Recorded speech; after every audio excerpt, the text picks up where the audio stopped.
This is Bedtime Stories, Grownup Edition, Queenpin 2.0, Part 18. When we left off, Wood, Tru, and Selima were explaining how their two separate plans diverged and turned into absolute mayhem in Colombia. Selima didn't know what Big Wood was planning, but Big Wood knew what Selima was planning, or so he thought. At the round table, the Queen Mother asked, "So you really believed that you were in Colombia running this operation, and your father had no information, that the families were not on the job, that somehow you were just operating on your own in a silo and nobody else was doing anything? Is that what you really believe, Selima?" Selima said, "No, I believed that my father was allowing me to drive, and I was providing him with information and updates. And if he felt like he needed to intervene or provide me with support, then he would have offered it. I didn't realize that he called Big Wood in like I needed backup." Big Wood said, "But you did. And you told me that you would call me if you needed help. And you didn't." Selima said, "Because I didn't need help. If anything, LJ should have told me what you were planning. And then we could have all worked together and executed the plan that I'd come up with seamlessly." The Queen Mother asked, "So even after all that has happened, you still don't believe you did anything wrong?" Then she looked at Tru and asked, "What do you think?" Tru said, "I think that Samuel was right when he said that every head needs a strong right hand who knows them well and can predict the type of decisions that they would make. I knew that as soon as that bug stopped working, Selima was going to be one way, and she was going to be too impatient to meticulously develop a plan that would result in as little bloodshed as possible and take into account all of the variables. Her sole focus was going to be extracting me at all costs, and I wasn't there to tell her that that wasn't a good idea." Selima said, "That's easy for you to say because everything happened already." Tru said, "No, that's what I was thinking while I was upstairs inside that apartment above that seamstress shop. The minute Jira came in and told me that she was about to find out who I really was, and then they took me out and put me in that SUV, I knew my homegirl was laying down to play. All I could do was pray that this wasn't going to turn into a whole bunch of dead bodies, including mine." 1 month and 3 weeks earlier, when the caravan pulled back up outside of the seamstress shop, Tru was asking questions. "What is going on?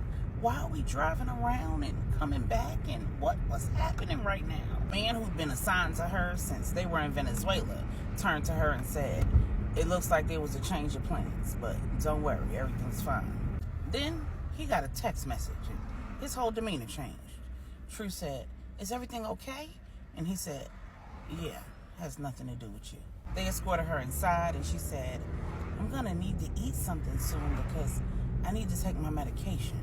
They brought her blood sugar meter and her medication. She took her blood sugar and it was too low for her to take the medicine, so they brought her dinner.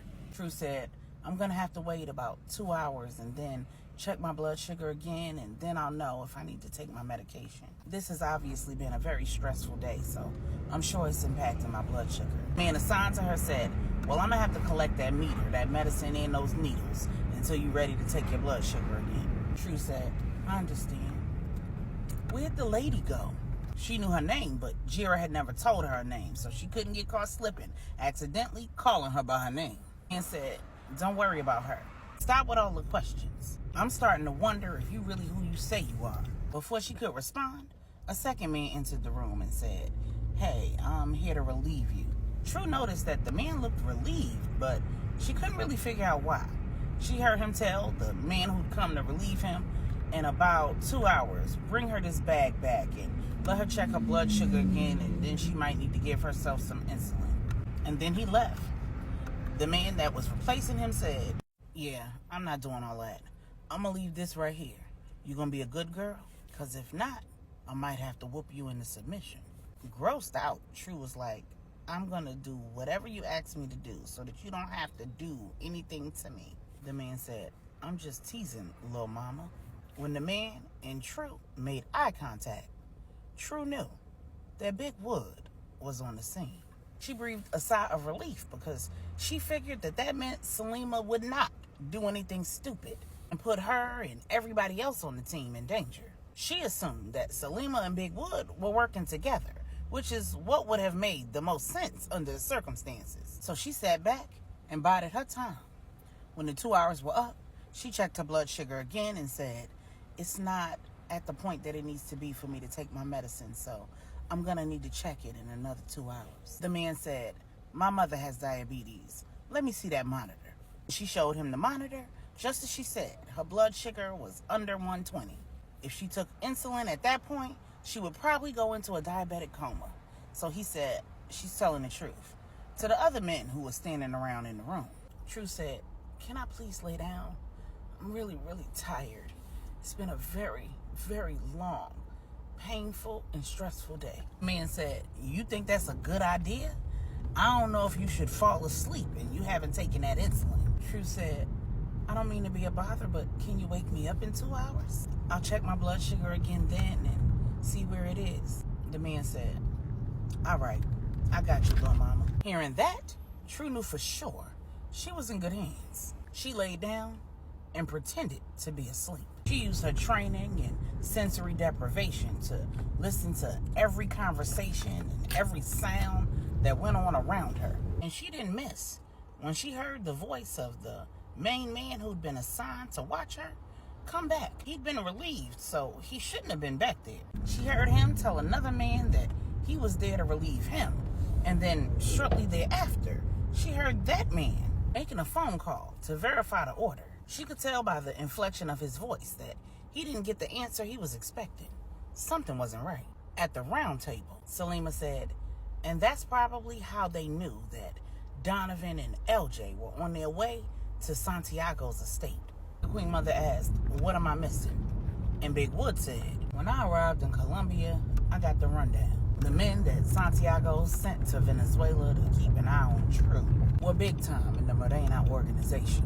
The families had already gotten all the information they could on them. So my job was to expose the weakness. I didn't expose one. I exposed two.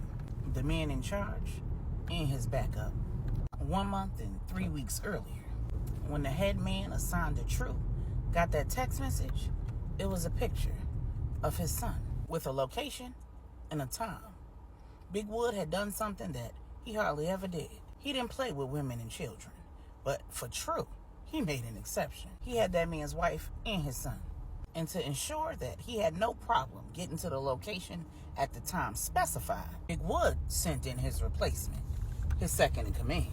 And that man had a grudge. He'd been passed up for first in command, which meant that he was also making less money. He too had a family to support, and he'd been a part of the Morena organization for much longer than the head man. But he was a little salty about not being in the right position and not making the right paper. So Big Wood made him an offer that he couldn't refuse. After Tru was transferred from the warehouse to the apartment above the seamstress shop that Big Wood's favorite girl used to own, the second man contacted him and provided him with all the schematics. When Big Wood sent Wise and a team to meet the head man, he provided them with those same schematics.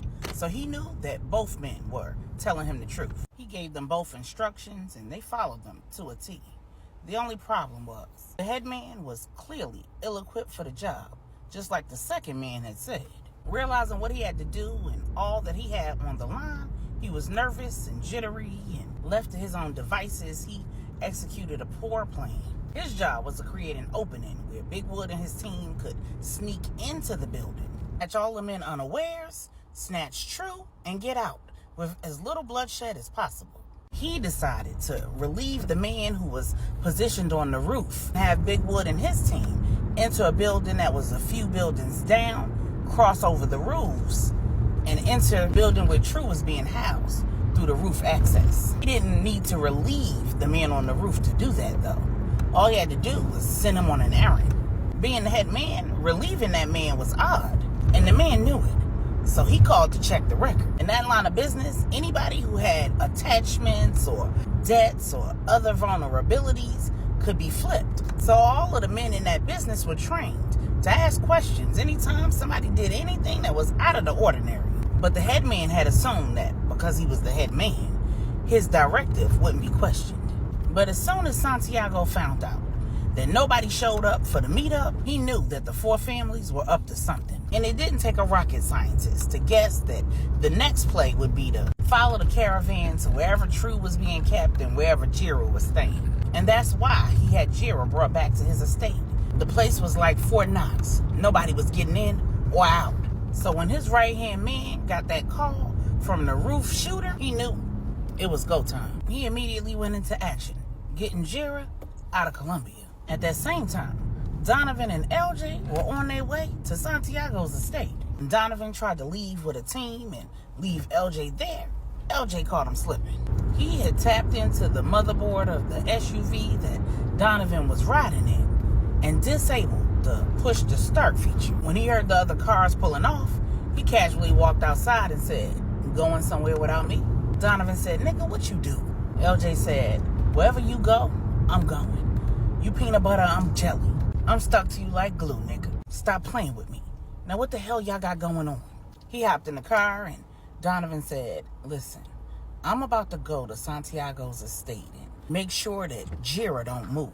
LJ asked, "And why would you need to do that, Donovan?" And before Donovan could answer, the caravan that had Salima and Rennie in tow took off out of the parking lot. LJ said, "Where the hell they going?" Donovan said, "They going to get Tru. I've been assigned to make sure that Jira don't get away." LJ said, "Please tell me Rennie not in one of them damn cars." Donovan said, "I tried to talk her out of it." LJ said, "Where the hell is Lil Jose?" Donovan said, "Oh, he going with them." Lil Jose still didn't know that Yael was Tru, so he thought he was going in to help save his woman. In Salima's diabolical mind, she thought that it would be just right to have Lil Jose go with the team to help rescue Tru and then kill him and leave him right there. She figured that as soon as they hit the apartment, Santiago would make moves to get Jira out of that estate. And then Donovan and the team could intercept Jira before she got away, so they wouldn't need Lil Jose anymore. But of course, they had no clue that the man assigned to the roof had called Santiago's right-hand man, and Santiago's right-hand man had already put things in motion. When Donovan, LJ, and their part of the team got close to Santiago's compound, one of the men in one of the lead cars, who was using binoculars to scope out the scene, alerted Donovan to Jira jumping in an SUV, and that SUV was heading their way.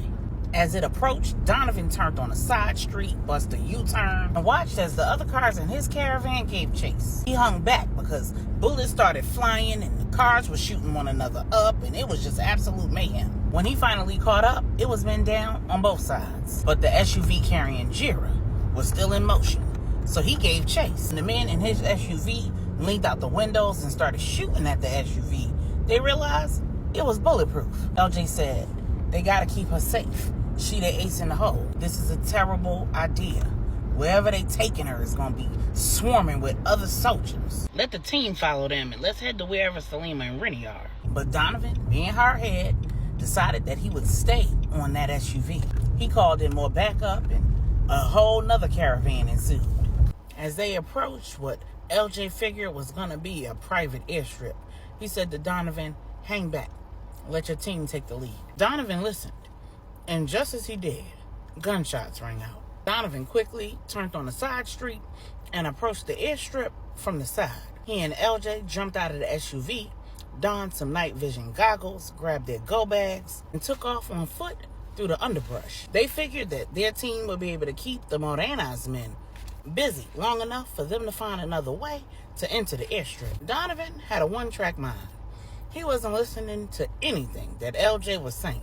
Just as Donovan made a run for an opening that he spotted in the gate, LJ spotted the shooter. LJ pushed Donovan out of the way and started letting off shots. Simultaneously, so did the shooter. And all Donovan could do was watch as Jira made it to the airplane and LJ laid in a pool of blood. Make sure you write the truest in the motherfucking game on my tombstone and bury me.